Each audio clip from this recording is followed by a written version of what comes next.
Donc l'objectif de la présentation là, c'est de revenir un petit peu sur les formules que vous avez déjà rencontrées et qui sont présentes dans le GDO. J'ai essayé à chaque fois de faire un maximum de liens entre le GDO et les différentes formules telles qu'on peut les utiliser.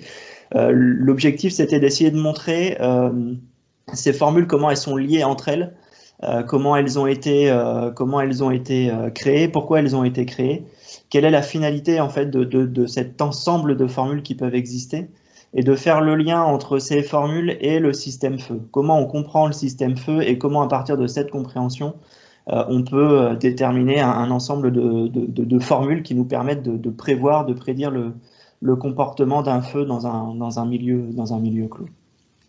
N'hésitez pas hein, si vous avez des questions. J'espère suffisamment regarder s'il y a des mains qui se lèvent sur le côté. Alors, Benjamin, excuse-moi, est-ce que tu souhaites, au contraire de Julien, que les gens interviennent au fur et à mesure? Et là, avec Justine, on surveillera les mains. Est-ce que tu préfères oui, que les questions arrivent au fur et à mesure? ouais, je pense que c'est peut-être mieux comme ça parce que si on fait tout à la fin, je pense qu'on perdra. On Je suis perdra assez peut-être d'accord. des questions, peut-être directement dès que la question apparaît sur le diapo, la prendre tout de suite. Donc, Après, si c'est mieux de l'aborder à la fin ou d'y répondre à la fin parce qu'on y revient un peu plus tard, on le fera, je le dirai, mais autant la poser tout de ok. suite. Donc, vous avez pris la consigne, vous réagissez au fur et à mesure en levant la main. Du coup, on va simplifier un petit peu notre approche parce que bon, on aura d'autres occasions de discuter de d'autres aspects de l'incendie, mais pour aujourd'hui, on va se focaliser sur les feux de compartiment. Vous avez à gauche de l'image vous avez l'incendie sur la tour Grenfell qui a eu lieu à Londres. On va simplifier ce type d'incendie-là parce que pour les besoins d'aujourd'hui sur un feu de compartiment. Alors de toute façon, même sur Grenfell, le feu est parti d'un appartement, donc à l'origine de ça, il y avait un feu de compartiment qui ensuite s'est propagé à l'ensemble de la tour. Nous, on va pas s'intéresser à ces phénomènes de propagation sur des ensembles très grands. On va rester pour aujourd'hui sur des feux de compartiment relativement limités. Alors, si on regarde un petit peu les expérimentations qui ont été faites il y a déjà un moment, parce que ça, c'est en 1900, dans les années 70, 1976, donc ça date un petit peu, mais globalement, à part les niveaux de puissance qui ont peut-être un peu bougé entre ces années-là et aujourd'hui, sur des feux de compartiment, on relève les mêmes courbes. Vous voyez plusieurs phases qui apparaissent déjà ici, avec une phase de croissance, une phase légèrement de stagnation, même si elle est relativement courte sur ces expériences-là, et puis une phase de décroissance qui est longue et qui est progressive. Ça, c'est la courbe des températures réelles telles qu'on a pu les mesurer dans des feux de compartiment dans ces années-là.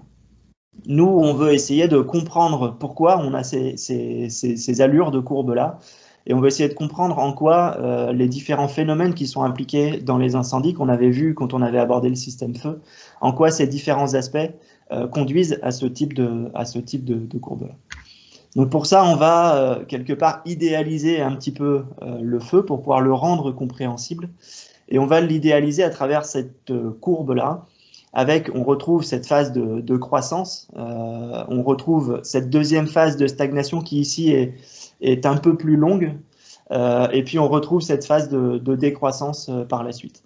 Alors la phase de stagnation, elle peut être plus ou moins longue en fonction de la charge de combustible que vous avez à l'intérieur, mais pour bien comprendre les phénomènes, on va conserver et on va bien marquer ces trois différentes étapes, et on va se focaliser sur cette présentation sur la première et la deuxième, d'ailleurs la phase de croissance.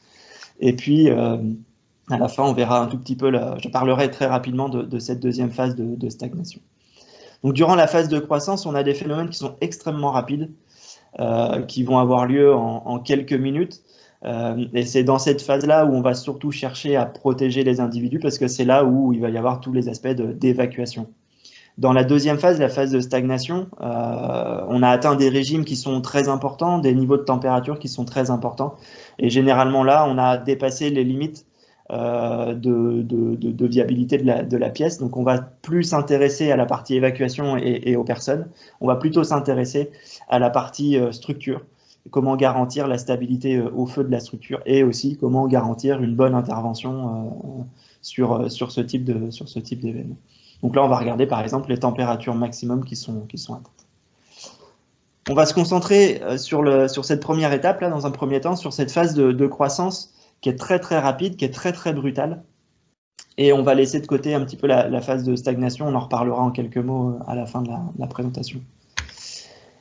Alors, en termes de phénomènes, compréhension des phénomènes, cette phase-là, elle est marquée par une élévation d'ensemble de la température et elle est marquée par un début de stratification des fumées en partie haute, ce qui fait qu'on a globalement une augmentation de la pression dans la pièce, une pression qui va être légèrement supérieure par rapport à la pression extérieure à la pièce. Ce qui fait qu'on ne va pas avoir d'échange ou très très peu d'échange entre l'extérieur et l'intérieur de la pièce. Donc le feu, en fait, il va vivre par l'oxygène qui est présent dès l'origine dans la pièce. Et ce qui va piloter les phénomènes, ça va être la capacité des matériaux, des combustibles qui sont dans la pièce à fournir des gaz combustibles et à fournir de l'énergie à l'ensemble du compartiment. Donc ça, c'est vraiment la caractéristique de la première phase. Quand on sort un petit peu de cette première phase, là on est à la limite entre la phase de croissance et la phase de stagnation. On va avoir des fumées qui vont stratifier suffisamment pour dépasser la hauteur du linteau et on va avoir des fumées qui vont sortir. Et là, on va créer une dynamique entre l'augmentation de la pression en partie haute qui va chercher à sortir vers l'extérieur et la dépression en partie basse qui va créer un phénomène de tirage et qui va permettre de réalimenter la pièce progressivement en oxygène. Et là, on va avoir une dynamique qui va s'installer, une dynamique qui va être fonction du régime du feu, c'est-à-dire de la puissance, de la quantité d'énergie qui est fournie par le foyer. Donc là, on commence à sortir de cette zone, de cette période de croissance et on va très rapidement basculer vers une période post-flashover, donc flashover et post-flashover avec cette période de stagnation. Alors, si on veut comprendre ces différents phénomènes, la démarche qu'on utilise, la démarche scientifique qu'on va utiliser pour essayer de comprendre tout ça, ça va être la première chose, ça va être d'observer le phénomène. Partir de l'observation, partir d'une réalité observée, des faits que l'on a pu observer. On va ensuite essayer de conceptualiser et de schématiser ces différents phénomènes pour essayer de les rendre compréhensibles. Quand on travaille sur des systèmes complexes, généralement ce sont des systèmes qui sont difficiles à comprendre au premier abord et qu'on va devoir en fait simplifier, conceptualiser, schématiser pour pouvoir les comprendre. Si vous regardez à droite les différentes images que je vous ai fournies, on prend par exemple une barre de fer qu'on va chauffer. On va schématiser cette barre de fer en mettant sur ces schémas les différents aspects, les différents paramètres qui vont influencer les phénomènes associés à l'élévation de la température ou à la température dans cette barre de fer. Une fois qu'on a fait ça, qu'on a compris les différents phénomènes, qu'on a identifié les différents paramètres qui vont influencer ces différents phénomènes, on va créer du lien entre ces paramètres. Et le fait de créer du lien, pour créer du lien, on va utiliser pour ça un langage mathématique. C'est la troisième petite image que vous avez avec cette équation. En fait, cette équation mathématique, elle ne cherche qu'une seule chose, c'est créer du lien entre les paramètres qu'on a identifiés.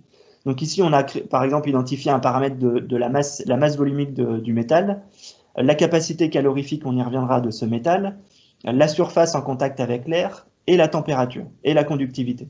Ce sont 5 paramètres que l'on a identifiés et cette équation crée du lien entre ces 5 paramètres pour prévoir le comportement de ces différents phénomènes et de la diminution de la température dans la barre de fer. Une fois qu'on a cette équation, une fois qu'on a compris les liens qui existent entre les différents paramètres et qu'on a su les écrire dans un langage mathématique, l'intérêt de ce langage-là, c'est qu'il est compatible avec nos ordinateurs, il est compatible avec des modèles que l'on va pouvoir faire fonctionner pour pouvoir prévoir le comportement. L'objectif pour nous, il va être là ce matin, c'est de regarder justement quels sont ces paramètres qu'on peut identifier pour comprendre le feu, quels sont les liens qu'on peut créer mathématiquement entre ces différents paramètres et quels sont les résultats que ça peut donner si on cherche à modéliser les différents phénomènes. Alors, pour passer d'une situation réelle observable, c'est l'image que vous avez à gauche, une situation réelle que l'on observe avec un incendie qui démarre d'un canapé dans une pièce, dans un compartiment. On va d'abord le conceptualiser, le schématiser. Pour ça, on utilise les mêmes principes que ceux qui ont été définis dans les années 70. En tout cas, c'est ça qu'on va utiliser aujourd'hui. C'est le modèle de Thomas que vous connaissez, qui est présent dans le GDO et qui est beaucoup utilisé en formation. Ce modèle-là, je l'ai décliné dans la figure qui est à droite en dessous, la deuxième petite figure, je l'ai décliné pour faire ressortir un peu plus les paramètres que l'on va utiliser ce matin. Donc dans les paramètres qui vont influencer la dynamique du feu, on va retrouver la hauteur H des fumées en partie haute, on va retrouver la température des fumées qui sont en partie haute, on va retrouver les gaz qui sont produits par le foyer avec le MS, et la température de ces fumées produites, la température TS. On va retrouver la température ambiante de la pièce, la température de l'air, donc TA. On va retrouver la quantité de fumée produite par le foyer, MF, et la quantité d'air frais qui va être entraînée par ces différents phénomènes au niveau du foyer, c'est ME. Et on a ensuite des échanges. Alors on verra que ces échanges, on va pouvoir les enlever dans cette première phase du feu, mais on peut avoir des échanges entre l'air qui va sortir du foyer et l'air qui va entrer dans le foyer. C'est les MA que vous avez sur le côté de cette petite image. Dans cette figure, on voit les principaux paramètres que l'on va réutiliser et qu'on va essayer de lier entre eux à travers ce langage mathématique pour essayer de comprendre la dynamique d'ensemble du feu. Alors, la pièce, on va faire l'hypothèse qu'elle est vraiment divisée en deux parties bien distinctes, une partie haute et une partie basse. On va faire l'hypothèse qu'il n'y a pas ou extrêmement peu d'échanges, donc on peut les négliger entre ces deux parties. La partie haute va être la partie chaude, la partie où on va retrouver des gaz de combustion ou de post-combustion. Et la zone basse, c'est la zone claire, où on va retrouver une zone plus froide, mais c'est là où il va y avoir l'oxygène qui va permettre d'alimenter notre foyer. Donc on va vraiment découper ces deux parties. L'objectif va être de comprendre l'évolution dans le temps de ce qui est le plus dangereux, c'est-à-dire la zone haute de notre compartiment. On va se focaliser sur deux aspects, un, la température, et deux, la hauteur des fumées, en partant du principe que c'est finalement là où le danger est le plus important. Donc c'est là où on va retrouver la zone de plus forte température, et c'est là où on va retrouver tous les toxiques qui peuvent être présents dans la pièce. Je vous ai mis en bas, en bas à droite de la diapo, quelques exemples de ces toxiques. Donc vous avez HCNCO, qui sont les deux toxiques les plus importants que l'on va pouvoir retrouver. Alors il y en a d'autres, hein, les suies, c'est toxique, il y a tout un tas d'autres composés comme les hydrocarbures qui sont toxiques. Là, ce sont les plus toxiques, on va dire, dans un feu classique. C'est là où on va retrouver la moins forte concentration en oxygène, et c'est là où on va retrouver les températures les plus élevées, et je vous ai mis des exemples de limites de viabilité par rapport à ces différents aspects du feu. Donc nous, on va essayer de comprendre comment on peut comprendre l'élévation de la température de la partie haute et comprendre les variations de hauteur de fumée dans cette partie haute de notre compartiment. Alors pour ça, on va utiliser deux principes. Alors les principes, c'est un peu particulier. Un principe, c'est quelque chose qui n'a jamais été démontré, mais que l'expérience n'a jamais contredit. Donc on va utiliser deux principes. Le premier principe, c'est la conservation de la masse. Et le deuxième principe, on le verra après, c'est la conservation de l'énergie. La conservation de la masse, qu'est-ce qu'elle dit? Elle dit que si vous produisez de la masse quelque part, cette masse-là, vous allez forcément la retrouver quelque part. Ou si vous avez une augmentation d'une masse de fumée ou d'une quantité de fumée quelque part, c'est que cette fumée qui arrive, elle arrive de quelque part. Elle n'est pas produite, elle n'est pas détruite, elle n'est pas créée comme ça, elle vient forcément, elle a forcément une origine. Donc ces principes de conservation vont nous permettre d'écrire des égalités, et c'est ces égalités-là qui vont être très importantes pour comprendre les relations entre les différents phénomènes. Donc on va utiliser le principe de la conservation de la masse, c'est-à-dire que la masse ne se perd pas, elle ne se crée pas, elle se fait simplement que de se transformer, c'est-à-dire elle est transférée d'un endroit à un autre, d'une forme à une autre. Ici, vous voyez sur ces premières petites égalités que c'est juste pour vous expliquer que la masse volumique fois le volume, ça vous donne une masse, et que le volume, c'est une surface multipliée par une hauteur. On va pas mal utiliser ça pour jongler un petit peu avec les différentes formules qu'on verra plus tard. Le deuxième principe qu'on va utiliser, c'est celui de la conservation de l'énergie. Donc là, juste pour vous donner une approche phénoménologique qui va vous permettre de comprendre un petit peu ce qu'on va faire plus tard dans la conservation de l'énergie. Si vous avez un volume de matière, qu'il soit solide, qu'il soit liquide ou qu'il soit gazeux, peu importe, vous avez un volume de matière. Si vous voulez augmenter la température de ce volume, de T1 à T2, il faut lui apporter de l'énergie thermique. Du coup, il va falloir qu'on fasse le lien, qu'on crée le lien entre la quantité d'énergie qu'on va apporter à ce volume et son élévation de température. Et ce lien-là, il va être défini par la formule que vous avez en bas de la diapo, le fameux Q égale mCp delta T, où on retrouve d'un côté le Q qui représente la quantité d'énergie qu'on apporte à ce système, et de l'autre côté de l'égalité, on a la masse de matière de notre système, fois le Cp, fois la variation de température. Donc là, on arrive à créer du lien entre l'énergie et la température. Le Cp, il faut le voir comme un taux de conversion. Si vous voulez par exemple convertir des euros en dollars, vous allez utiliser un taux de conversion. De la même façon, si vous voulez convertir une énergie en température, il va falloir que vous utilisiez un taux de conversion. Donc le Cp représente ce taux de conversion de l'énergie vers la température ou de la température vers l'énergie. Cette formule-là va être à la base de ce qu'on va utiliser ensuite pour utiliser le principe de conservation de l'énergie. Et cette formule, vous allez la retrouver écrite de cette façon-là dans le GDO à la page 119, où en fait la quantité d'énergie qui est présente dans la partie haute, dans les fumées, elle est égale à la masse de ces fumées, fois le Cp, le taux de conversion appliqué à ces fumées, fois la variation de température. Donc si on veut connaître la variation de température, il faut connaître l'énergie que l'on transfère à la partie haute, à la partie des fumées. Avec ici la masse des fumées, on réutilise la petite équation qui était tout à l'heure. La masse des fumées est égale à la surface fois la hauteur, c'est un volume, fois la masse volumique. Un volume fois la masse volumique, ça vous donne une masse, donc la masse des fumées. Donc si on remplace M dans la première formule, on remplace ça nous donne A fois ρ de la température ou de la couche haute des fumées, fois la hauteur de cette couche haute, fois le Cp, fois la température de ces fumées. Et là, on peut relier la quantité d'énergie qu'on produit à la température de la couche haute de notre compartiment. Donc tout l'enjeu, il va être de regarder comment on fait pour comprendre l'élévation de la température et pour comprendre les variations de hauteur et de masse volumique de nos fumées en partie haute, puisque c'est là où on retrouve la zone la plus dangereuse. Alors pour ça, on va réutiliser cette formule du GDO à la page 119 et vous allez voir qu'on va faire un certain nombre de simplifications. Je vous disais dans le propos introductif que pour comprendre des phénomènes a priori très compliqués, il va falloir conceptualiser, schématiser, et pour pouvoir faire ça, on va simplifier un petit peu les phénomènes.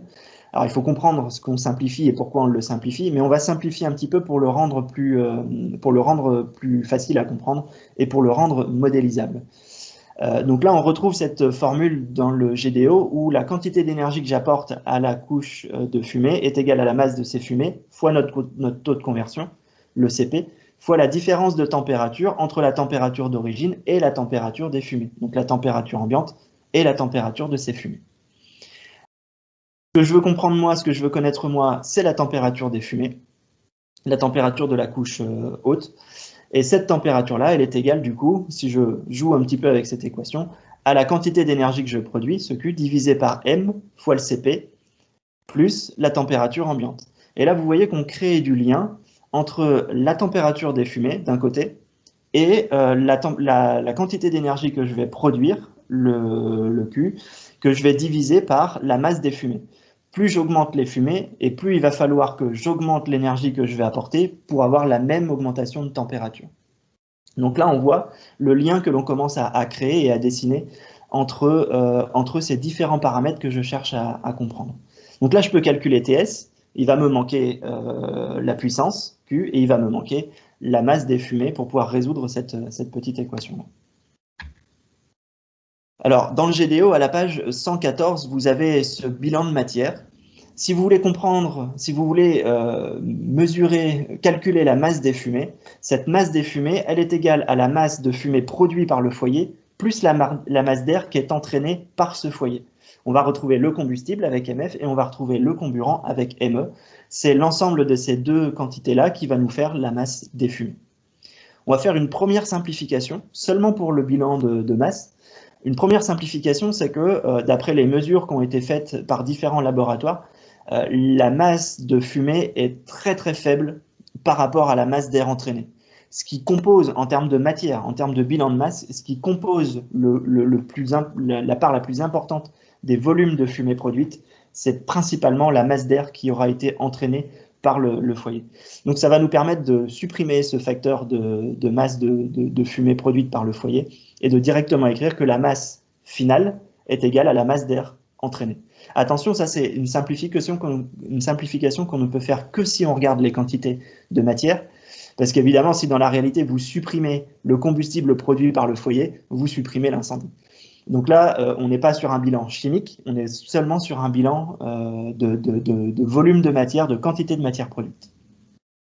Donc on remplace MS par ME dans la formule qu'on avait tout à l'heure. C'est une hypothèse qui est importante, mais que l'on peut faire par rapport à ce que je vous ai dit, des mesures qui ont été faites en laboratoire. Alors, ça va nous simplifier le problème, vous allez le voir dans la diapo d'après, mais ça empêche qu'il faut toujours ce terme ME. Alors, ce terme ME, je ne vais pas rentrer dans le détail de cette équation. Je vous la mets, on pourrait en reparler un petit peu parce que ça ferait appel à des notions de mécanique des fluides et malheureusement, on n'a pas le temps. Mais je vous la présente quand même juste pour vous montrer que là encore, c'est qu'une équation mathématique qui permet de créer du lien, simplement de créer du lien entre d'un côté la masse d'air entraînée et de l'autre la puissance de l'incendie, le fameux Q, c'est-à-dire la quantité d'énergie produite en fonction du temps et la hauteur des fumées.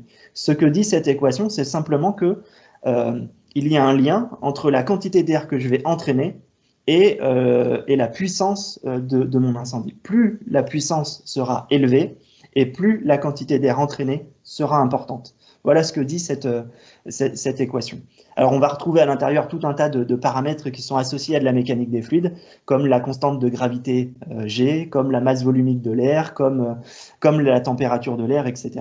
Ça, on pourrait en discuter plus tard de comment on a réussi à obtenir cette équation.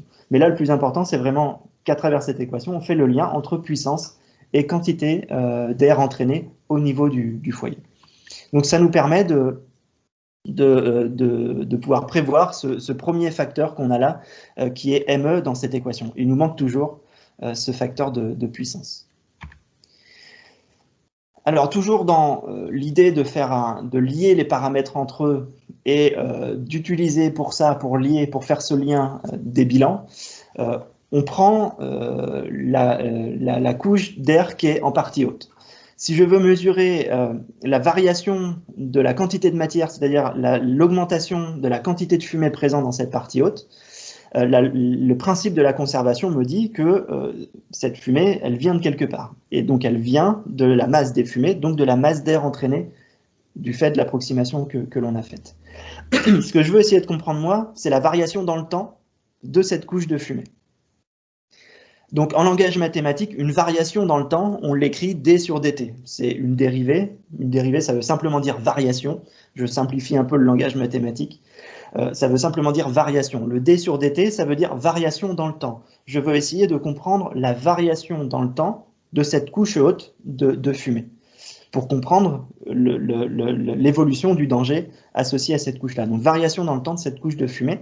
Et la couche de fumée, c'est l'air fois la hauteur, c'est-à-dire un volume, fois la masse volumique, donc ça donne la masse. La variation dans le temps de la masse. C'est ce qu'exprime l'équation que vous avez dans ce carré rouge. Et là, on fait le lien, dans cette première partie de l'égalité, la partie gauche, entre la surface, la hauteur et la masse volumique. Et on cherche à comprendre l'évolution dans le temps. Et cette évolution dans le temps, elle est fonction de ce qui va entrer, la quantité de fumée qui va entrer, c'est-à-dire ME. Et donc là, vous avez une équation mathématique qui fait le lien entre tous les termes que je cherche à résoudre et qui va me permettre de prévoir l'évolution dans le temps de la hauteur h des fumées. Donc en termes de phénomène, ce qu'il faut comprendre, c'est que cette hauteur h, avec les simplifications qu'on a fait, elle est directement fonction de la quantité de fumée qui est produite. Alors il faut juste que je fasse une petite bascule entre la masse volumique de l'air, puisque c'est de la masse d'air entrante que je vais calculer, qui est la masse volumique de l'air entrant. Il faut que je fasse une petite bascule entre la masse d'air entrante, la masse volumique d'air entrante, et la masse volumique une fois que cet air aura été chauffé par le foyer. Donc pour ça, j'utilise une petite équation que vous connaissez, c'est PV égale nRT, la loi des gaz parfaits. Donc j'ai d'un côté PV que je vais attribuer à l'air ambiante, qui a une température, on va dire, de 20 degrés, et à la fois un PV que je vais attribuer à la masse de fumée, qui elle sera à température, à l'élévation de la température, qui sera fonction de l'énergie que j'apporte à cette quantité de matière. Donc cette transformation-là me donne finalement que la masse volumique de la couche haute des fumées va être égale à la masse volumique de l'air fois la température de l'air ambiante, divisé par la température de cette couche haute de fumée. Et là encore, une fois, je crée du lien entre les caractéristiques de l'air ambiant et les caractéristiques de la couche haute. Là, j'ai tout ce qu'il faut pour résoudre mon bilan de quantité de matière. Je comprends comment la matière se déplace dans mon compartiment et je comprends les mécanismes qui font que la couche haute évolue dans le temps et augmente en hauteur. La seule chose qui me manque maintenant, c'est cette fameuse température, parce qu'on voit à travers ces équations que tout dépend finalement de la température de cette couche haute et donc de la puissance de mon foyer. Alors pour pouvoir calculer cette puissance, je vais faire un bilan d'énergie. Donc on n'est plus sur le bilan de matière, on est sur le bilan d'énergie. On reprend le petit schéma qui est à droite et on l'associe avec ce bilan d'énergie. Donc si je reprends la couche haute, je vais avoir une quantité d'énergie qui va entrer et je vais avoir, enfin là c'est pour le compartiment, je vais avoir une quantité d'énergie qui va entrer et je vais avoir une quantité d'énergie perdue par le compartiment, perdue par deux aspects. Un, la convection aux ouvrants, donc ça c'est le Q out, ce qui va sortir par convection, et ce qui va sortir en termes d'énergie par les parois, c'est par conduction ici, c'est ce que j'ai appelé le Q net. Et la différence entre ce qui va rentrer et ce qui va sortir, on va le retrouver dans le stockage de l'énergie, c'est-à-dire dans l'élévation de la température à l'intérieur du compartiment. Et tout ça va être fonction du moteur de l'incendie, c'est-à-dire la puissance, la quantité d'énergie en fonction du temps qui est émise par le foyer. Alors on va faire énormément de simplifications. C'est que déjà, on voit par l'hypothèse qu'on avait fait au début qu'il n'y a pas d'échange à la paroi dans cette première phase de croissance. Donc Q in et Q out égale 0, on va les supprimer. Et ensuite, on va considérer que les phénomènes sont suffisamment brutaux, suffisamment rapides, c'est quelques minutes. On va faire l'approximation que dans ces premières minutes-là, les parois n'ont pas le temps de se chauffer, et donc du coup, il n'y a pas le temps d'avoir d'échange par conduction, pas dans les 2 ou 3 premières minutes de l'incendie. Ce qui va nous permettre aussi de supprimer ce QNet. Ce qui ne sera pas du tout le cas dans la phase de stagnation, puisque là, elle s'inscrit dans un temps qui est plus long, et à cette étape-là, on peut avoir des variations de l'énergie échangée par les parois.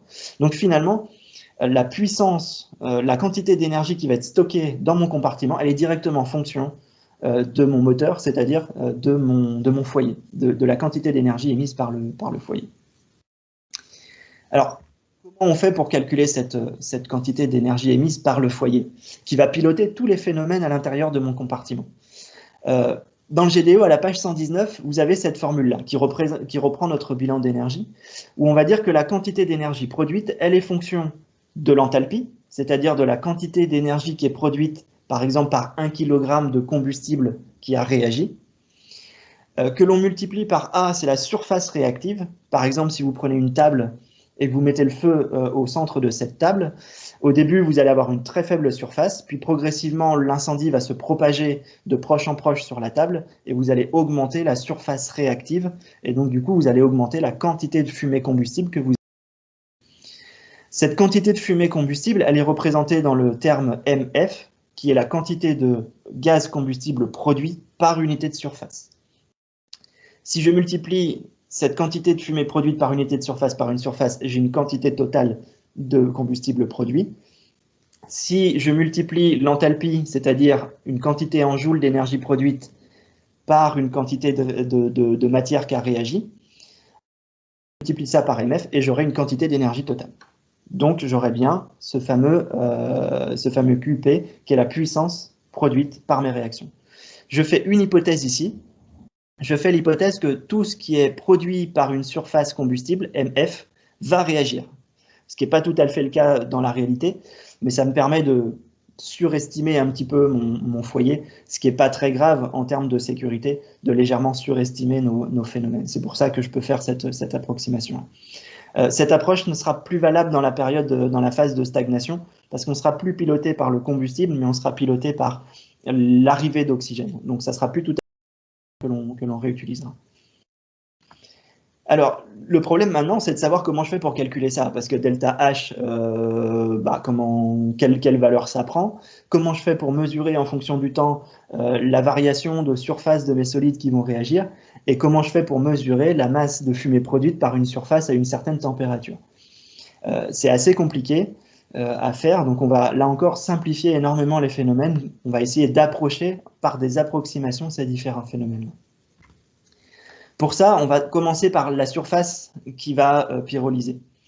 Cette surface, si on prend des cercles concentriques, je vous ai dit, on met le feu au milieu d'une table et on va avoir un feu qui va se propager en cercle concentrique sur cette table. On va faire l'approximation que dans un feu d'appartement, ça se passe de la même façon. Vous mettez le feu sur un canapé, ça va se propager en cercle concentrique sur ce canapé, puis ensuite ça va se propager aux étagères qui sont autour, puis ensuite au tapis, à la table basse, etc. Et on va avoir une augmentation en cercle concentrique. C'est une approximation qui est faite. La surface qui pyrolyse, du coup, puisque c'est un cercle, on va prendre la surface d'un cercle, c'est-à-dire pi r carré. Le R, c'est une distance. Si vous prenez la définition de la vitesse, c'est une distance divisée par le temps. Donc finalement, on va pouvoir remplacer le R, qui est une distance, par la vitesse d'augmentation du cercle, multipliée par le temps durant lequel ce cercle va augmenter sa surface. Donc du coup, ça nous donne un A qui est égal à pi fois la vitesse au carré fois le t au carré. Si on remplace ça dans la formule que vous avez vue ici, ça nous donne l'équation que vous avez là, où on voit là encore apparaître tous les termes, le pi, l'enthalpie, la quantité d'énergie qui peut être produite par des réactions de combustion, fois la vitesse d'augmentation de ces cercles concentriques, fois la masse de fumée qui est produite par une surface, fois le t au carré. Donc on retrouve là les différents aspects qui vont nous permettre de mesurer comment un matériau combustible va réagir et va produire des gaz combustibles. Alors il faudrait là aussi qu'on trouve les valeurs, encore une fois, delta H, V et MF. On va tout simplifier, on va remplacer tout ça par alpha et on retrouve la formule du GDO que vous avez à la page 104 qui permet de mesurer la puissance, l'évolution de la puissance de l'énergie produite par un foyer au cours du temps. Donc le Q, qui est cette puissance produite, va être égal à alpha, qui est une constante, fois le T au carré. Il y a beaucoup d'hypothèses qui sont derrière, il y a beaucoup d'approximations qui sont faites derrière. Maintenant, toute la difficulté pour celui qui utilise ça, et la difficulté de se rapprocher d'un cas réel, c'est de trouver la valeur de alpha. Pour ça, vous avez des ABAC qui peuvent vous aider. Je vous ai donné qu'un exemple ici d'ABAC qui peuvent être utilisés. Donc, on divise les feux en 4 grandes catégories dans cet exemple-là. La partie lente, slow, la partie moyenne, une progression moyenne, médium, une progression rapide, fast, et une progression extrêmement rapide, ultra fast. Et on donne pour ça des exemples. Par exemple, un feu qui se développerait lentement. Ici, c'est l'exemple d'une pièce dans laquelle on retrouverait du papier qui est empaqueté, donc à très forte densité. On aurait une évolution très lente. Et à l'inverse, dans la propagation ultra rapide, on a l'exemple de racks de stockage de polyéthylène, donc c'est une forme de plastique solide, qui serait stocké dans des étagères sur une hauteur de 5 mètres. Donc dans des étagères bien oxygénées, du pétrole solide bien oxygéné dans des étagères sur une hauteur de 5 mètres, on comprend que le feu peut se propager très rapidement. Et par ces exemples-là, on retrouve des valeurs types de ce alpha qui ont été mesurées en laboratoire. Et vous voyez à droite l'influence que ce alpha va avoir sur la courbe de montée en puissance, c'est-à-dire sur la courbe de production d'énergie au cours du temps, ce qu'en anglais on appelle le heat release rate, qui est en kilowatts, qui représente bien des joules par unité de temps, avec ces courbes lentes, moyennes, rapides et ultra rapides. Donc là, avec ce alpha, finalement, on va pouvoir avoir le moteur de notre incendie. On comprend la relation entre les différents paramètres qui vont piloter tous les phénomènes dans cette phase de croissance. Maintenant, ce n'est pas suffisant parce que ça nous donne que la puissance, ça ne nous donne pas la température. Il va falloir qu'on essaye de relier la température à cette puissance générée. Donc pour ça, on va faire un bilan de conservation de l'énergie. Ce qu'on veut, c'est la température de la partie haute des fumées, donc la quantité d'énergie qui est présente dans la partie haute, à travers cette équation qu'on a vue tout à l'heure, Q égale mCp delta T, qu'on retrouve ici. Et l'énergie qui est présente en partie haute est fonction de l'énergie qui rentre, puisque c'est de la conservation. Ce qui va être accumulé dans la partie haute est égal à ce qui va arriver en termes d'énergie dans cette partie haute. Et ça, c'est l'énergie qui est contenue dans les fumées. Donc, c'est Qs fois Ms, Cp fois la température de ces fumées. Et ça va être fonction de la puissance que vous avez par votre foyer. Même logique que tout à l'heure, le fameux T sur dt, c'est-à-dire ce qu'on cherche à comprendre, c'est l'évolution dans le temps de la quantité d'énergie présente en partie haute, pour essayer de relier ça à la variation de température dans le temps de la partie haute des fumées. Et donc on retrouve cette équation qui va relier les différents paramètres que l'on cherchait à avoir, c'est-à-dire la masse de fumée produite, la température de ces fumées, et de l'autre côté, la masse de fumée en partie haute fois la température des fumées en partie haute. On avait tout à l'heure la conservation de la masse qui permettait de comprendre comment on augmente la hauteur. Ici, on a la conservation de l'énergie qui nous permet de comprendre l'évolution dans le temps de la température en partie haute. Et pour avoir ces différentes grandeurs, on n'a fait que relier des paramètres entre eux dans le schéma que vous avez ici. Et toutes les équations qui sont présentes dans le GDO, là vous en avez un lien entre elles pour avoir le panorama total de ces équations qui permettent en fait de mesurer l'évolution de la hauteur h et de la température de cette partie haute. Alors, ça nous donne ces deux petites équations-là, qui sont l'équation de conservation de la masse et de la conservation de l'énergie, que l'on va pouvoir entrer dans un ordinateur, et qui vont, donc ça c'est ce qu'on cherche à résoudre, vous inquiétez pas pour les équations, on a tout vu ensemble, ça fait peur, mais derrière toutes ces équations-là, regardez bien ce qu'il y a à l'intérieur. Ce qui est intéressant, c'est les paramètres que l'on utilise pour écrire ces équations, et ces équations ne servent qu'à faire du lien entre ces paramètres. Et c'est ce que vous faites en réalité, c'est que quand vous regardez un incendie, le système feu, vous cherchez à regarder quels sont les paramètres qui sont importants pour vous dans ce système, et vous essayez de comprendre quels sont les phénomènes qui vont influencer ces différents paramètres, c'est-à-dire quels sont les liens entre ces différents paramètres. Comment la masse d'air qui entre dans un compartiment va influencer l'augmentation de la température.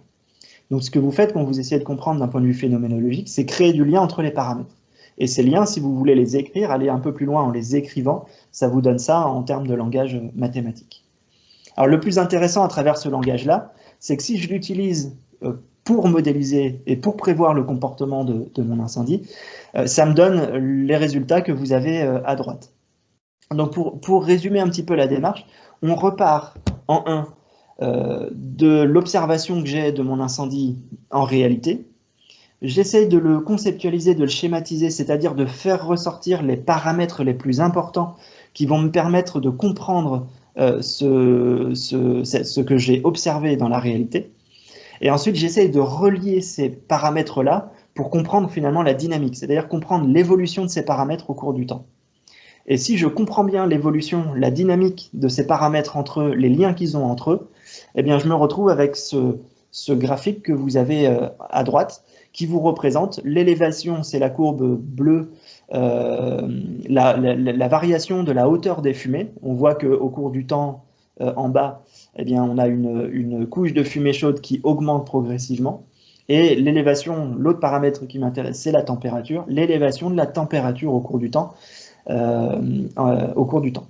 Donc j'ai tracé 2 limites rouges, ça c'est moi qui les ai tracées, hein, c'est pas le modèle qui les donne, qui sont en fait des limites que j'ai fixées en termes de viabilité, de température et de hauteur des fumées, parce qu'en ingénierie en fait on va comparer le temps caractéristique de l'incendie que vous avez ici, 85 secondes, on va les comparer au temps d'évacuation, et on va évidemment chercher à ce que le temps caractéristique de l'incendie soit supérieur au temps d'évacuation pour garantir l'évacuation des personnes qui se trouvent dans la pièce.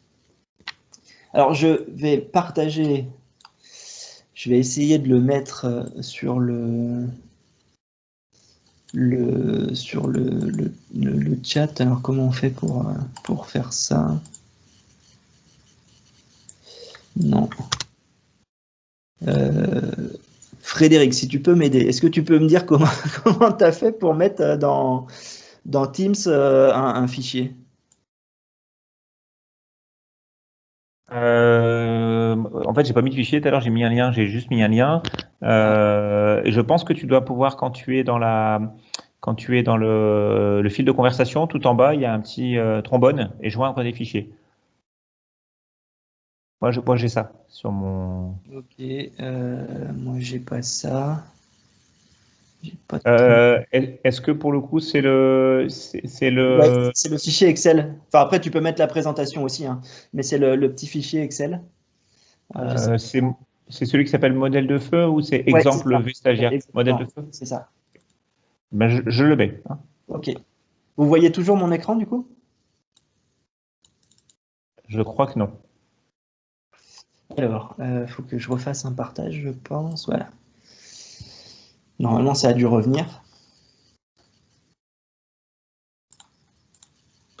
Alors, ce que je vous ai montré tout à l'heure, en fait, le résultat, vous l'avez dans la partie, le graphique, vous l'avez à droite de ce fichier Excel. Alors, je vais peut-être faire un zoom parce que c'est peut-être difficile à voir. Moi, je le vois bien, mais pour vous, c'est peut-être plus difficile. Voilà. Alors, sur ce fichier Excel, j'ai repris toutes les petites équations que je vous ai montrées. Alors, à travers ces équations, ce n'est pas tant les équations qui nous intéressent aujourd'hui, hein, c'est plutôt les paramètres qui sont caractéristiques de l'incendie et qui sont utiles pour comprendre l'évolution des différents phénomènes. Ces paramètres, vous les avez ici. Le temps, donc si vous regardez hein, les colonnes qui apparaissent ici, je ne sais pas si vous voyez ce que je fais en même temps. Si vous voyez ces colonnes-là, Oui, on voit. Super. vous avez le temps, vous avez la puissance du feu en fonction du temps, vous avez la hauteur, l'évolution de la hauteur des fumées, vous avez la masse des fumées produites par le foyer, la température de ces fumées produites par le foyer, la masse et l'évolution donc de la masse des fumées qui va se retrouver en partie haute de mon compartiment, la température de cette partie haute, la masse volumique des fumées en partie haute, et ici vous avez la variation de la hauteur H. Donc ça, c'est l'ensemble des paramètres que je veux comprendre pour comprendre l'évolution de mon feu. Et ces paramètres-là sont liés entre eux avec les différentes formules que je vous ai montrées, et ça permet de faire les calculs que vous avez ici. J'ai repris les valeurs que vous avez là dans le graphique à droite, et ça me donne ce que je vous ai montré dans le diaporama, c'est-à-dire l'évolution de la hauteur et l'évolution de la température au cours du temps. Si vous voulez le réutiliser vous-même, tout est rentré, toutes les formules sont rentrées, tous les paramètres sont rentrés. Donc ça, vous n'avez plus besoin d'y toucher, sauf si vous voulez modifier un petit peu les équations. Autrement, vous n'avez plus besoin d'y toucher. Ce qui est utile maintenant pour vous, si vous voulez réutiliser ça, par exemple en formation, ou on pourra en discuter après sur l'intérêt que ça peut présenter en termes de formation. Ce que vous avez à modifier, en fait, c'est simplement 4 cases. La première, c'est alpha, la case qui est ici. Pourquoi ce alpha? Parce que on l'a vu ensemble, le alpha, c'est ce qui va représenter toute la dynamique du feu. Donc vous modifiez le alpha en fonction de ce que plus j'ai une charge combustible importante dans ma pièce et plus le alpha va augmenter. Plus cette charge combustible elle est faite de matériaux qui sont dangereux, par exemple de l'alcool à brûler, et plus vous allez avoir un alpha qui va augmenter. Donc vous pouvez jouer sur la valeur de ce alpha. Et les 3 autres cases, c'est la géométrie de la pièce. Donc vous avez la hauteur initiale, j'ai pris ici une pièce de 3 mètres, la largeur de la pièce, 6 mètres, et la longueur de la pièce, 5 mètres. Ça vous donne la surface de la pièce qui est ici. Donc les 4 cases que vous avez à modifier, si vous souhaitez réutiliser ça, c'est ce qui représente la puissance de votre feu, le alpha, et la géométrie de la pièce que vous voulez représenter, qui est ici. Donc si par exemple je modifie le alpha en mettant 0,027 pour un feu très lent, imaginons par exemple une salle de cours, alors on est présent virtuellement, mais imaginons qu'on aurait été dans cette salle de cours au SDIS 44. Une salle de cours, c'est des tables, c'est des chaises, donc c'est du bois, donc c'est une évolution plutôt lente. Donc je prends un 0,027, je rentre la valeur, et je vois tout de suite ici que ça a modifié la montée en puissance, donc la montée en température de la partie haute de fumée, et ça a diminué, ça a joué aussi sur la hauteur libre de fumée. Donc vous pouvez comme ça montrer qu'en jouant sur la dynamique de mon feu, de mon foyer, sur la puissance de mon foyer, je vais directement jouer sur les températures en tout cas dans cette phase de croissance, sur les températures de fumée et sur la quantité de fumée et la hauteur des fumées présentes dans mon compartiment. Attention, on n'est que dans la phase de croissance. La phase de stagnation, alors pour en dire deux mots, dans les minutes qui me restent, pour en dire deux mots, cette phase de stagnation, elle est différente. Donc je vais revenir au début de la présentation. Alors pour ça, il va falloir que je refasse mon partage. Alors.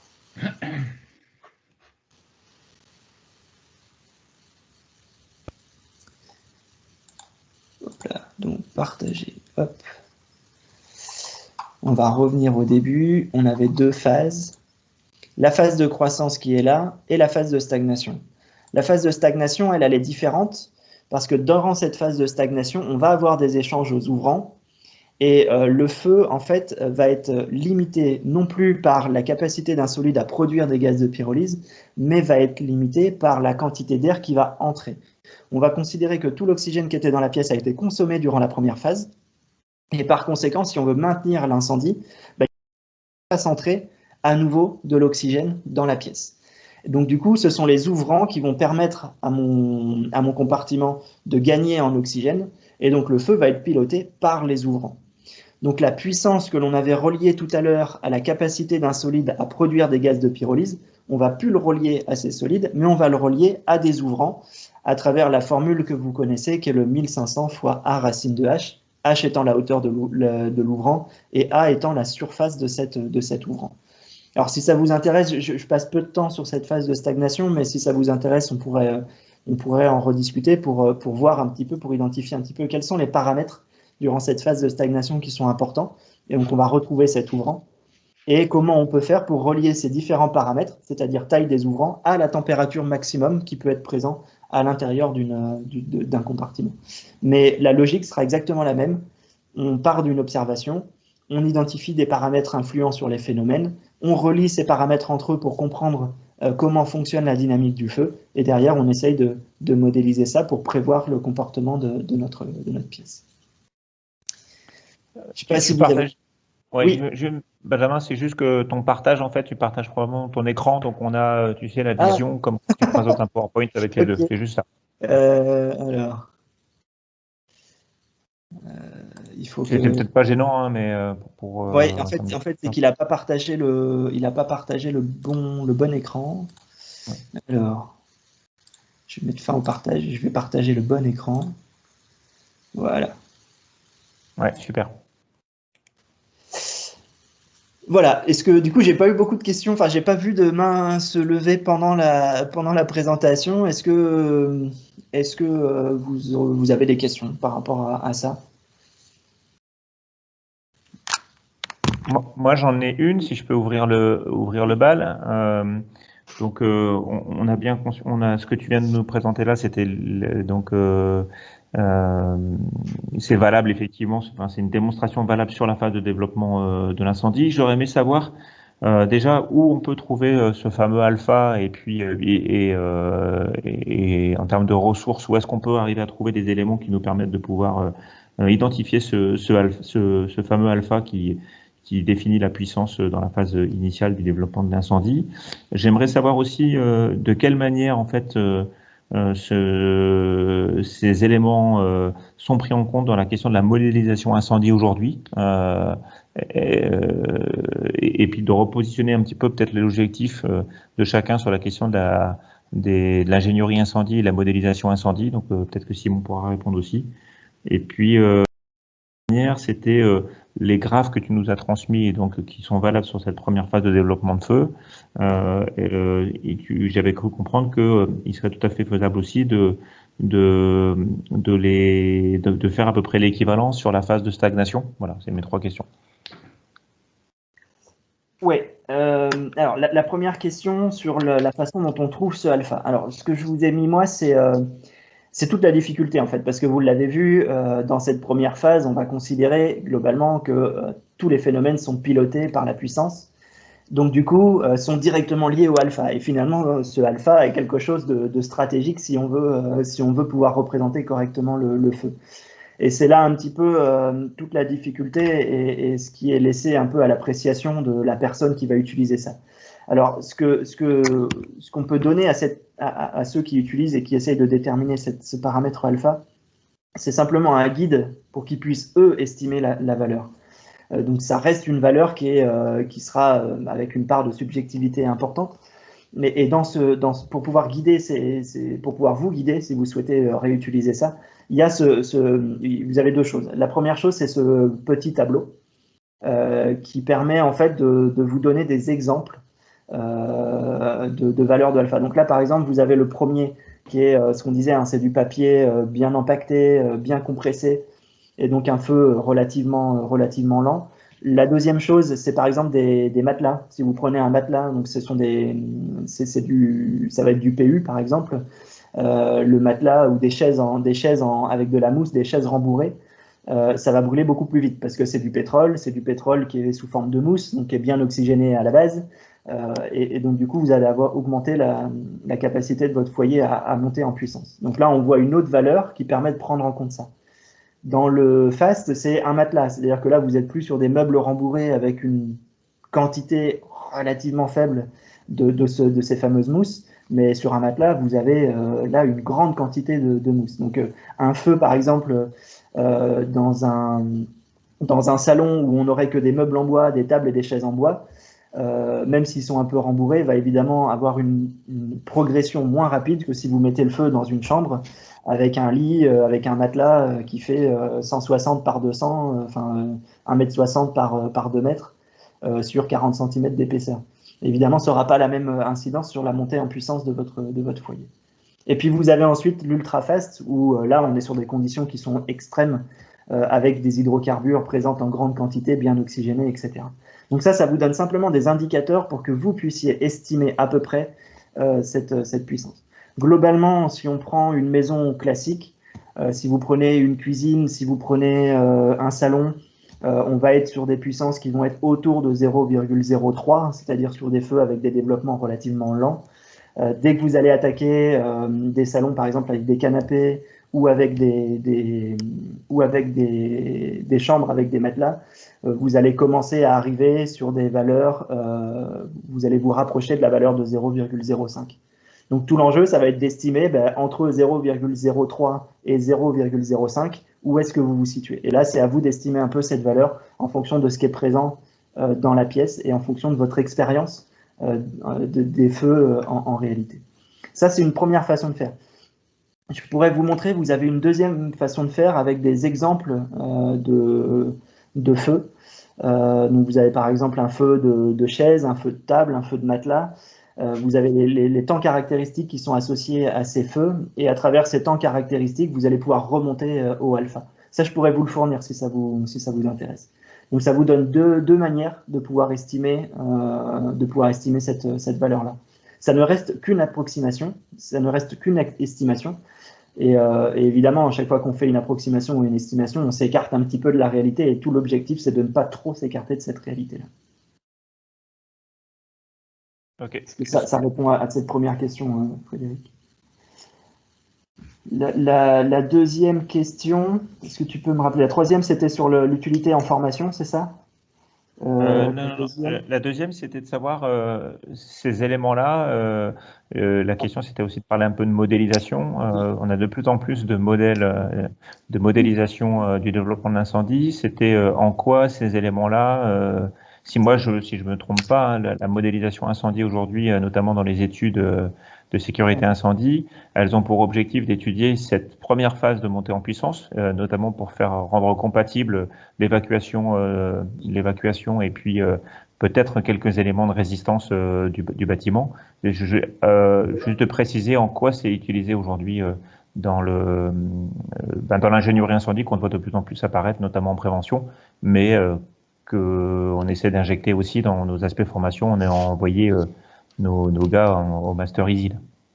Oui. Alors, aujourd'hui, vous avez deux grandes familles de modèles qui sont utilisés pour faire de l'ingénierie. Moi, je vous ai donné un exemple très simplifié d'une famille, qui est la famille des modèles à zone. Ces modèles à zone, le nom parle, c'est-à-dire qu'ils essayent de modéliser deux zones, la zone basse et la zone haute. Donc c'est ce que je vous ai montré ici, qui sont les premiers, finalement, les tout premiers modèles d'ingénierie qui ont été produits dans les années 60, 70, 80, qui sont encore utilisés aujourd'hui pour certaines approches parce que les résultats sont approximés, mais sont intéressants et parfois c'est surprenant, ils donnent de meilleurs résultats que les développements tout récents des tout derniers modèles qui sont développés. Donc ça, c'est une première grande famille. La deuxième grande famille, c'est les modèles à champ. Donc là, le nom parle beaucoup moins par rapport à ce qui se fait. Ce sont des modèles un peu plus compliqués comme Fire Dynamics Simulator, qui est très utilisé aujourd'hui en ingénierie. Et en fait, on va découper le volume en tout un tas de petits carrés élémentaires et on va résoudre toutes ces équations dans chacun de ces petits carrés. On pourrait en reparler. Aujourd'hui, quand on fait de l'ingénierie de sécurité incendie, on utilise beaucoup FDS, notamment par exemple pour faire du désenfumage, parce que là on a besoin de modèles un peu plus développés en mécanique des fluides, et le modèle que je vous ai présenté est un peu moins compétent pour ce genre de choses. Donc on utilise beaucoup FDS. Dans les modèles à zone qui sont utilisés, on utilise beaucoup CFAST, qui est basé sur les mêmes principes que ceux que je vous ai montrés là, mais qui prend en compte un peu plus de paramètres de l'incendie. Et donc ces outils sont utilisés quand on fait de l'ingénierie. Alors ça reste que des outils, hein. La qualité du dossier de l'ingénierie, elle est surtout fonction de celui qui va utiliser les outils. Mais ouais, voilà comment c'est utilisé. Alors ce que je vous ai montré là est utilisé en phase de croissance, notamment pour faire de l'ingénierie d'évacuation.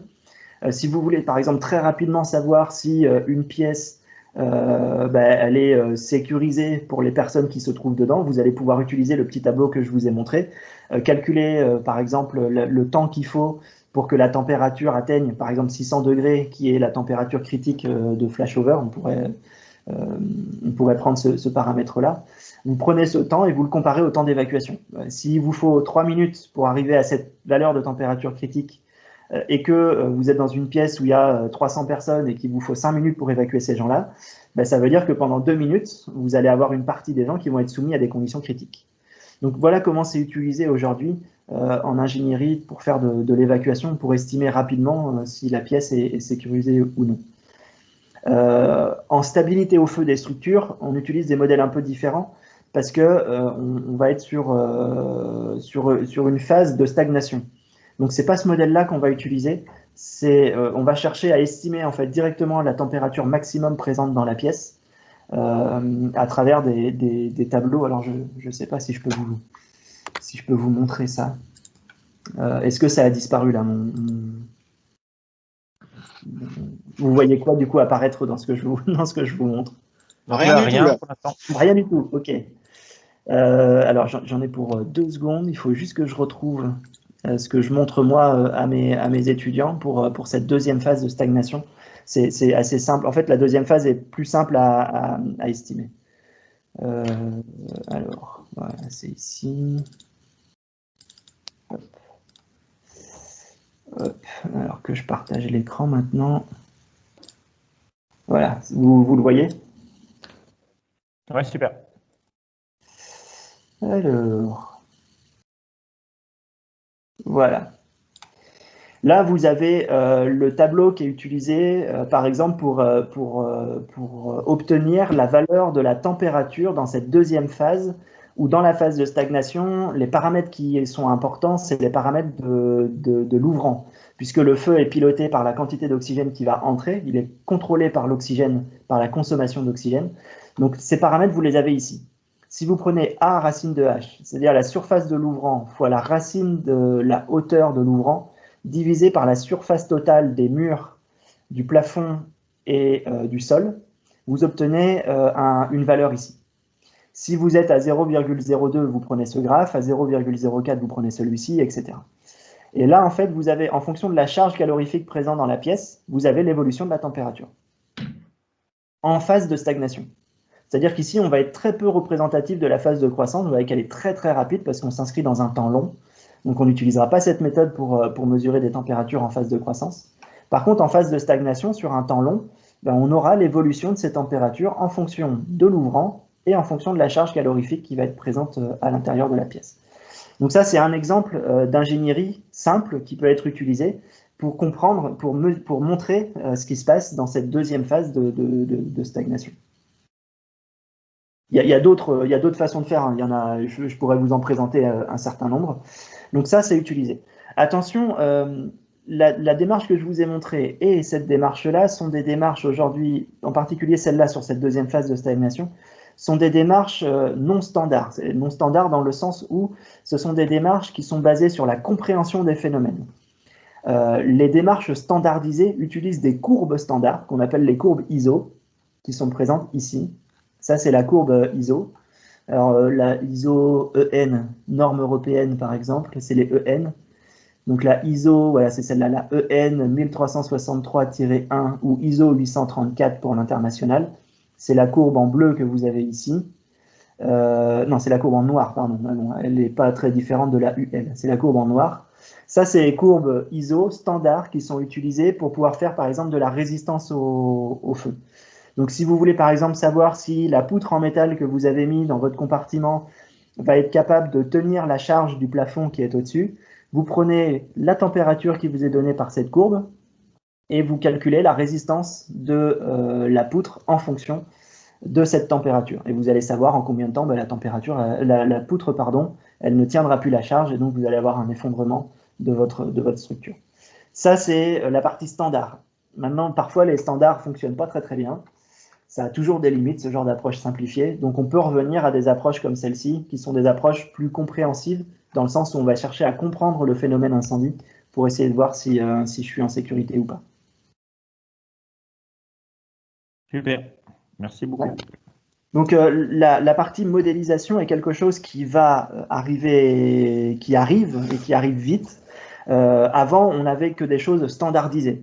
C'est-à-dire qu'en gros, vous aviez la réglementation qui vous fixait des limites, qui vous fixait des courbes, et vous deviez faire en sorte de pouvoir prouver que vous respectiez ces valeurs limites qui étaient données par la réglementation. Ça, c'est ce que j'appelle l'approche standard. Mais de plus en plus, on ouvre la porte à l'ingénierie. Et si on ouvre la porte à l'ingénierie, on va ouvrir la porte à des approches qui vont être, qui ne seront plus standardisées, avec des modèles comme ceux que je vous ai montrés, ou avec des modèles de code à champ type Fire Dynamics Simulator, dont on pourrait reparler plus tard, mais c'est des approches un peu plus complexes à appréhender.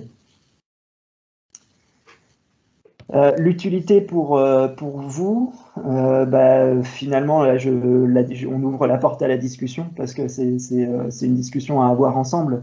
Moi, ce que je trouve important dans ce qu'on a vu ce matin, c'est finalement de comprendre les paramètres qui influent la dynamique du feu et de comprendre les liens entre ces paramètres. Et quand on a compris ça, on peut faire de la formation ou on peut faire de l'ingénierie. Donc, les modèles que je vous ai montrés, moi, ils sont simplement qu'une représentation des liens qu'il y a entre ces différents paramètres. Ce qui est utile là-dedans, je pense, en formation, en particulier pour les pompiers, c'est pas de maîtriser les équations, mais c'est de comprendre les liens qui existent, parce que derrière, ça permet d'expliquer la courbe que l'on obtient. Ça permet d'expliquer comment on obtient... faut que je retrouve le truc. Voilà, comment on obtient ça. Pour moi, il est là principalement l'intérêt, mais c'est une discussion qu'on peut avoir ensemble parce que je ne fais pas particulièrement de formation en caisson ou pour les JSP ou pour les professionnels. Donc c'est une discussion ouverte. Est-ce que vous avez des questions ou des sur la question des usages?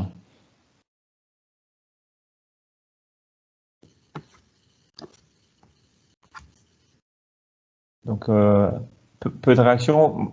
Ah, il y a Alexandre. Ouais. Vous m'entendez? Oui. Donc, merci Benjamin. Alors, un peu comme à chaque fois, ta présentation ou vos présentations, bien souvent, sont hyper intéressantes. Après, moi, je pense que l'application qu'on peut... Alors, pour ma part, hein, ça reste que mon regard, je m'engage pour personne d'autre. Moi, j'ai le sentiment que ça m'intéresse, ça me passionne, ça me donne envie de comprendre et ça me donne envie de maîtriser à la limite de mes possibilités. Pour autant, ne serait-ce que ta présentation, je sais que j'ai besoin et j'espère que l'enregistrement va marcher. Moi, j'ai besoin de pouvoir en fait la réécouter et du coup l'analyser en fait à mon rythme. et l'application qu'on peut en faire, hormis élever notre niveau de compétence, nous, en tant que formateurs incendie, pour pouvoir être à même d'expliquer, voire de mieux expliquer certaines choses à d'autres formateurs ou à des stagiaires pour lesquels ça peut être pertinent. Bah, pour le moment, je vois pas d'autres applications majeures que de celle d'élever notre niveau de connaissance et de compréhension du système. Donc voilà, en tout cas merci, Ouais. mais j'avoue que moi il y a en fait je me repose encore, bah, comme d'habitude en fait, je me repose encore plus de questions et j'ai besoin de revoir ta présentation pour, peut-être, l'analyser et avoir des questions qui soient peut-être un peu plus ciblées ou pertinentes. Ouais, ça fait beaucoup d'informations en peu de temps, en fait.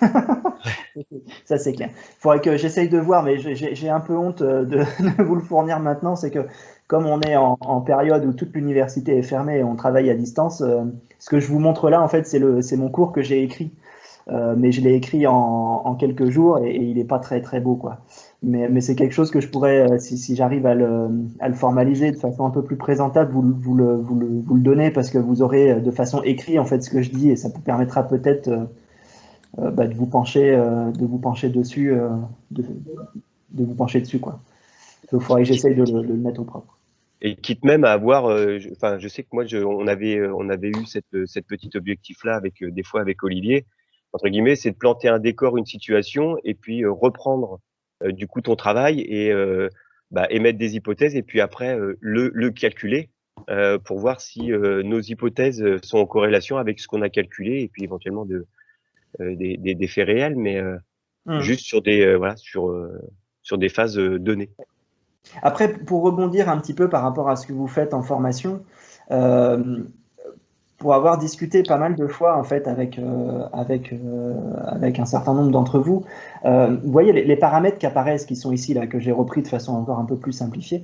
La plupart du temps en formation, vous parlez de ces paramètres-là. Par exemple, quand vous essayez de faire comprendre aux gens comment des fumées froides peuvent exploser ou comment le triangle du feu ou des choses comme ça, en fait, vous isolez certains paramètres pour pouvoir les expliquer. Mais finalement, on fait à peu près la même chose.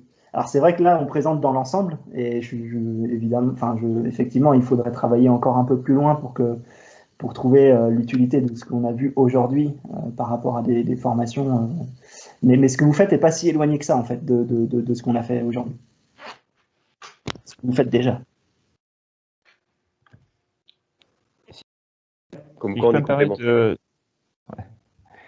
Si je peux me permettre de rajouter quelque chose, que je suis assez d'accord avec ce qu'a dit Alex, et puis sur le fait que moi, ça fait 3 fois que j'assiste à et j'ai l'impression qu'à chaque fois, je comprends un peu plus et je peux prendre un peu plus de recul. Donc effectivement, j'espère que l'enregistrement aura fonctionné, que vous pourrez de nouveau le réécouter. Effectivement, je pense qu'il y a la question de mieux comprendre pour soi. Moi, ça m'a apporté quand même un peu plus de recul sur cette phase auquel on s'intéresse pas vraiment, en fait, la première phase de développement. On s'intéresse beaucoup à la phase de plein développement avec les incidences, maîtrise de l'air, etc. Mais toute cette phase de première phase, moi, ça m'a apporté un certain nombre de choses, et notamment sur la manière dont on pouvait appréhender et dimensionner, et que ça soit sur les questions des puissances, mais aussi sur les rapidités des phénomènes, que ce soit les montées en température et puis les fumées. Et ça m'amène aussi peut-être aussi à dire que derrière, il y a un bagage scientifique où nous, on va un peu au doigt mouillé. Si je prends un seul exemple, hein, on est sur une friche industrielle ou un friche bâtimentaire. Ici, comment dire, que j'évalue mon foyer de démarrage. Moi, j'ai l'impression que j'ai quelques billes comme ça qui me permettraient de pouvoir me dire, ben tiens, je vais peut-être réfléchir un petit peu à la manière dont je vais. Bon, on le fait de manière empirique, mais peut-être que je vais réfléchir un petit peu en prenant en compte tous les éléments qui ont été évoqués là sur cette première phase.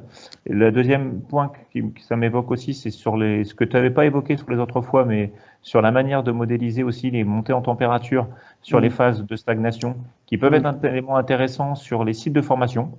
On peut être amené en fait à un moment donné à devoir modéliser ou à devoir avoir un regard critique sur ce que nous est proposé par les équipementiers sur la manière dont ils ont abordé la question de développement, et qu'on voit bien qu'il y a deux modèles, hein. Il y a le modèle de la courbe ISO et puis qui n'est pas suffisant, et la réalité aussi en fonction d'un certain nombre de paramètres d'ouvrants, de paramètres de combustible à l'intérieur, qui peut nous amener à évaluer des charges et d'avoir un regard critique sur ce que peut nous proposer par par les myriades d'ingénieurs qui vont nous mettre un tas de courbes, un tas de… Ouais. Ça me permet de prendre de recul dans la conception des outils de formation, je pense. Voilà, j'ai quelques pistes. Hein. Si je peux, parce que pour vous illustrer un petit peu le problème que ça pose, ne pas vous laisser comme ça avec l'idée que ces approches-là posent des problèmes sans vous en donner un peu plus. Voilà un exemple. Là, vous avez la courbe ISO, et là, vous avez un exemple de courbe réelle.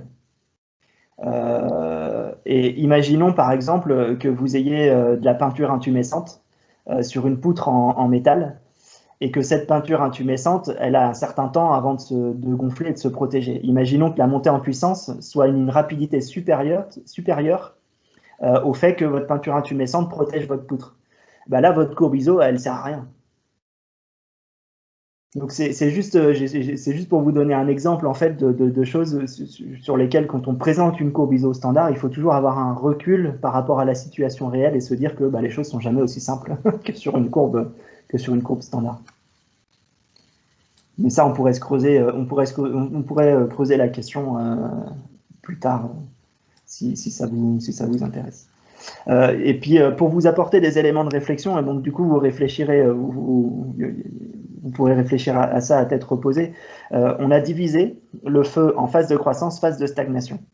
Maintenant, si dans la phase de stagnation vous pétez une vitre, eh bien vous allez retomber sur une phase de croissance.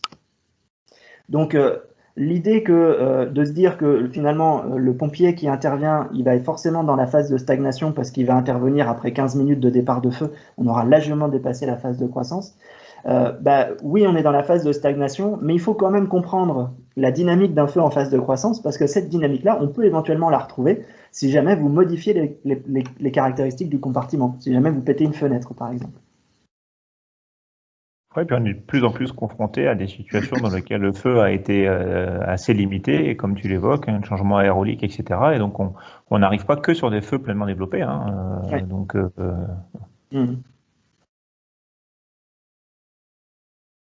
Vas-y, Alex, il y a la main qui est encore levée, puis après, peut-être qu'on va conclure de manière à pouvoir passer la parole à Simon et pas… Voilà. Alex, tu as la main levée. Il est peut-être dans la campagne et il a peut-être rebaissé il y a un quart d'heure, mais qu'elle n'est toujours pas baissée. On t'entend pas, Alex. Ouais.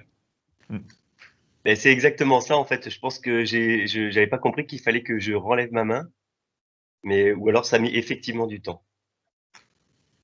Normalement, quand tu passes dessus, il te dit est-ce que tu veux lever… Ah, c'est bon, impeccable. S'il n'y a pas d'autres questions, je vous laisse encore 5 secondes pour lever la main éventuellement. Peut-être que certains ont fait des ouvertures exutoires. En tout cas, merci pour l'attention, parce que je sais qu'une heure sur ces aspects-là, ne pas décrocher, c'est pas toujours évident. Merci de l'attention. Puis j'essaierai de vous fournir des documents qui vous permettront d'aller un peu plus loin et de reprendre tout ça à tête reposée. Ok, j'ai vu, et merci à Simon d'avoir alimenté avec quelques éléments que je trouverais intéressants. D'ailleurs, Simon, si tu pouvais me les envoyer aussi par mail, je ne sais pas trop comment les récupérer là, mais qui permet à un moment donné effectivement de mettre un peu de lien avec ce que tu as évoqué, avec ces notions d'alpha en fait quelque part, et de scénario au regard d'un certain nombre de choses en phase de croissance. Ça peut… Moi, je pense qu'à terme, d'avoir aussi demain dans nos guides de doctrine, formation de la DG, d'avoir aussi une alerte en fait là-dessus sur la question de dimensionner un foyer de démarrage ou ce genre de choses, on ne peut pas faire n'importe quoi.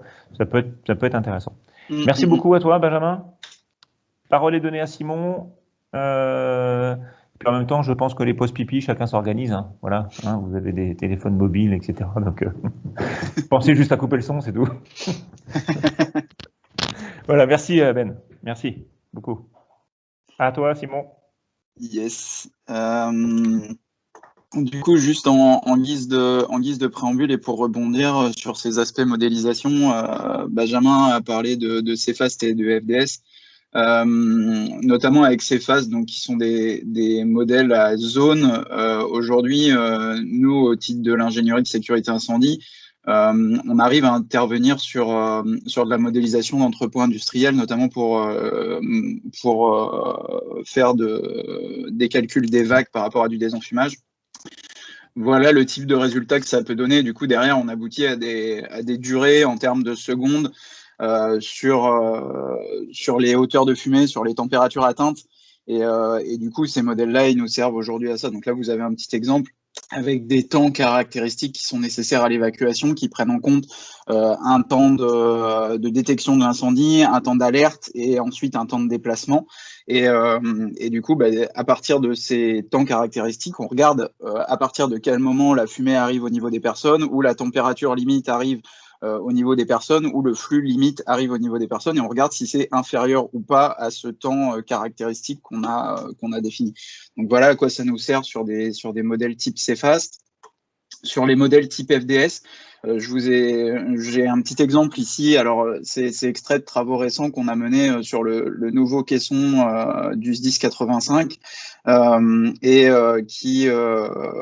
sur lequel la commande était en fait de faire un peu une étude en recherche et développement sur les différents matériaux qui pouvaient être mis en termes d'isolation thermique pour être sûr que les solutions qui étaient proposées par les différents fournisseurs étaient des solutions qui permettraient une bonne durée dans le temps de l'outil.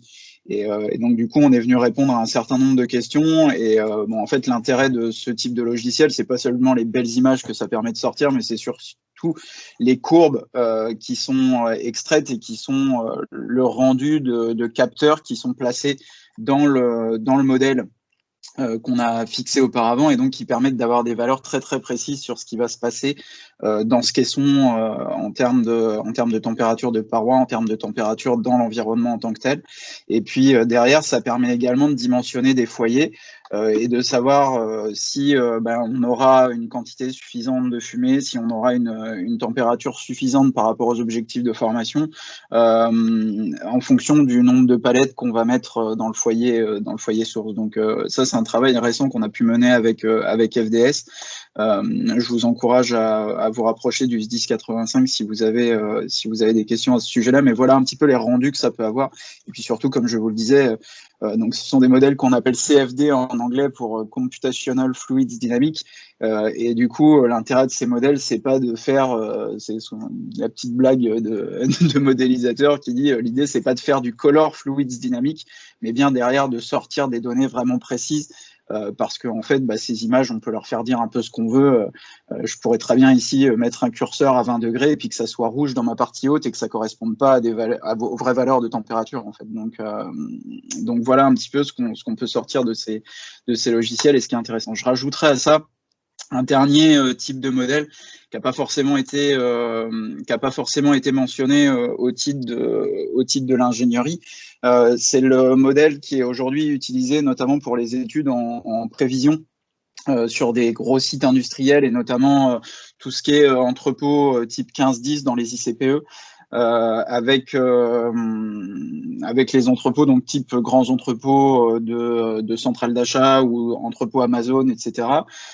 Aujourd'hui, pour les études de danger de ce type d'entrepôt, les exploitants doivent mettre en œuvre l'outil qui s'appelle Flumilog.